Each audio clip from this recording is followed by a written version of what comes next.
आज आपण देश पातळीवरती आणि राज्य पातळीवरती जी अवस्था पाहतो ती धुरंधर आहे.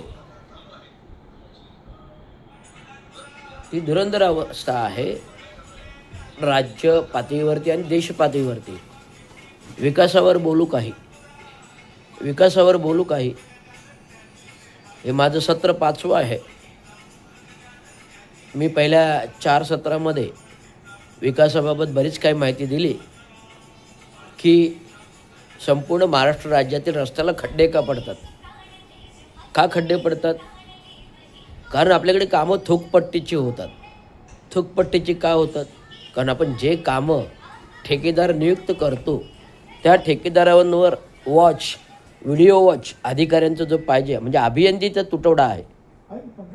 जिकडे जिकडे राज्यामध्ये अभियंत्यांचा तुटवडा आहे आणि अभियंत्यांचा तुटवडा असल्यामुळे मग ते कोणतीही महानगरपालिका असो, हे महानगरपालिका सक्षमतेने काम तपासणी करत नाही. जो तांत्रिक परीक्षण करायला पाहिजे, तांत्रिक परीक्षण म्हणजे तपासणी करायला पाहिजे प्रत्येक मटेरियलची, प्रत्येक कामाची, म्हणजे तो खोदकाम करण्यापासूनचे पूर्ण फायनलायझेशन, कॉन्क्रिटिंगकरण असो, डांबरीकरण असो, ह्या गोष्टी करेपर्यंत रस्त्याच्या ग्रेड तपासणी, लेवल तपासणी, ग्रेड तपासणी, या सर्व गोष्टी आहेत ना, त्या प्रॉपरली ॲज पर नकाशा आणि प्लॅननुसार होत नाही.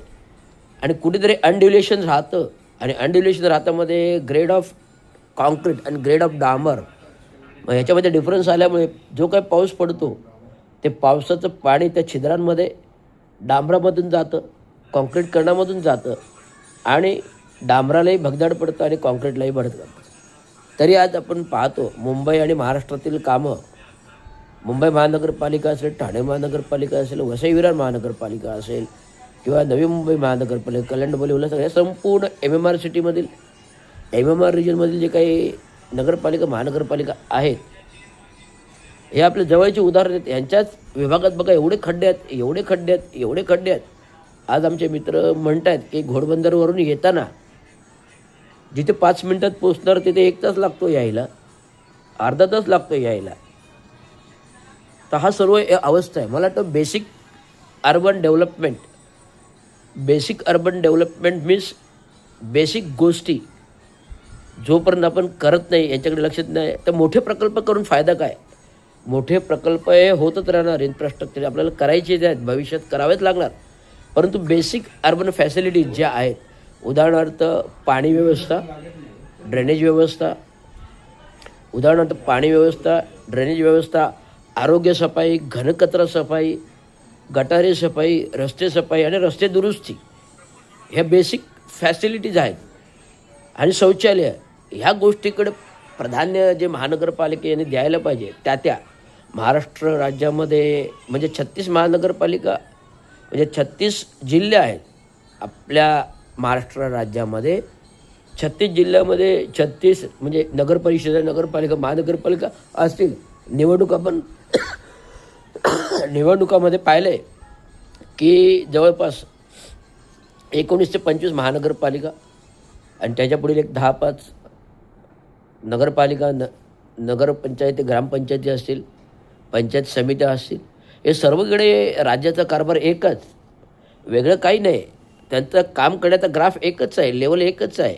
त्याच्यामध्ये ना काही प्रगती आहे, विद्वत्ता आहे आणि आर्थिक सुबत्ता तर नाहीच आहे. आणि कामाचं दुर्भिक्ष म्हणजे निकृष्ट दर्जाची कामं, हा त्यातला महत्त्वाचा मुद्दा आहे. मी बोलतो म्हणजे सत्र माझं फार महत्त्वाचं आहे. मी जरी अभियंता राहिलो, सेवानिवृत्त झालं, तरी हे बोलणं का बोलतो, तर येणाऱ्या अभियंत्यांना, येणाऱ्या ठेकेदारांना हे गुणवत्तेबाबत माहिती असावी, क्वालिटीबाबत माहिती असावी, कशाप्रकारे निविदा भरायच्या, कशाप्रकारे कामं करायची. आज काय केलं म्हणजे ठेकेदार आपल्याला कामं पाहिजेत म्हणून 36% बिलो निविदा भरतं. किती टक्के बिलो भरतं? 36%. आता 36% बिलो निविदा भरले तर काम निकृष्ट दर्जाचे होणार. कारण तुम्हाला 56% हे लोकप्रतिनिधी, आमदार, खासदार, मंत्र्यांना वाटायचे आहेत.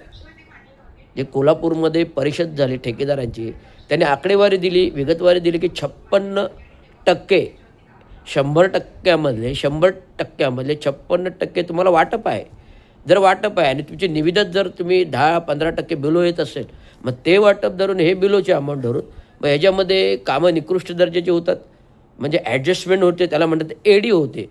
हे संपूर्ण तपासणी शासनाने करावी, पण शासन ते करत नाही. आपण काय करतो, थर्ड पार्टी नियुक्ती करतो. थर्ड पार्टी काय करतं, थर्ड पार्टी त्याच्या फायद्याचं बघतं. कारण थर्ड पार्टीला माहिती आहे मला ठेकेदाराकडून पण पैसे मिळतात, अभियंत्याकडून पण पैसे मिळतात, म्हणून तो अहवाल मॅनेज करतो. थर्ड पार्टीवाला काय करतो, अहवाल मॅनेज करतो. जरी मी निविदा भरले थर्ड पार्टीची महानगरपालिकेमध्ये, तो ठेकेदाराकडून तो मॅनेज करतो. आणि हे मॅनेज केल्यामुळे थर्ड पार्टी ऑडिटिंगला दोन्ही बाजूनी पैसे कमाई असते. म्हणून सरकारचं धोरण काय असतं ते थर्ड पार्टी लागू करतात. परंतु जसं मुंबई महानगरपालिकामध्ये राज्याच्या सर्व मोठी महानगरपालिका आणि ठाणे महानगरपालिका याच्यामध्ये गुणनियंत्रण विभाग, एस्टिमेट सेल, मॅनेजमेंट सेल आणि भरारी पथक ह्या 3 गोष्टी असणं गरजेचं आहे. पण आम्ही 3 गोष्टी जर केलं तर आमच्या लोकप्रतिनिधींना प्रॉब्लेम होतो. आमची कामे कशी होणार, ठेकेदार कोण निविदा भरणार नाहीत, ठेकेदार कोण कामे करणार नाहीत, चेक बसवला. परंतु ह्या सार्वभौममध्ये याच्यात अर्थक कारण म्हणजे पैशाचं नुकसान आहे ना, महसुलाचं नुकसान आहे. ते महसूल कोणाचा आहे, तो जनतेचा आहे, जनतेच्या कराचा आहे. मग जनता नुकसान का सोसा आणि ठेकेदारांचे भरे का भरा, हा महत्त्वाचा मुद्दा आहे. म्हणून 4थ्या सत्रामध्ये मी इथेच थांबतो. आणि महानगरपालिकेचे आयुक्त असतील, कोणी का असतील, राज्याचे बांधकाम मिनिस्टर्स असतील, मुख्यमंत्री असतील, नगरविकास मंत्री असतील, यांनी हा धडा घ्यावा. जो मागच्या महिन्यात लोणावळा खंडाळा मिसिंग लिंकचा जो काही प्रकार घडला, त्यात मिसिंग लिंकचा दोष नव्हता, तो नैसर्गिक होता. तो डोंगर उतारावर येणारं पाणी दगडांच्या खाच खपारीमध्ये जातं आणि पावसाळ्यात ते वेगळे होतात आणि वेगळे झाल्यामुळे दगड तो खाली पडतो. हा नैसर्गिक आपत्ती होती. तो त्याच्यात विधानसभेमध्ये राजकीय मुद्दा आला आणि मुख्यमंत्र्यांनी त्याच प्रकारे उत्तरं दिली असंविधानिक, ती योग्य नव्हती. त्यामुळे कुठली घटना नैसर्गिक आहे का मुद्दामून झालेली आहे याचा प्रथमतः तांत्रिक तपासणी अहवाल राजकीय नेत्यांनी घ्यावं, विधानसभेने घ्यावं, मुख्यमंत्र्यांनी घ्यावं, नगरविकास मंत्र्यांनी घ्यावं आणि मग बोलावं, हेच सांगतोय. धन्यवाद.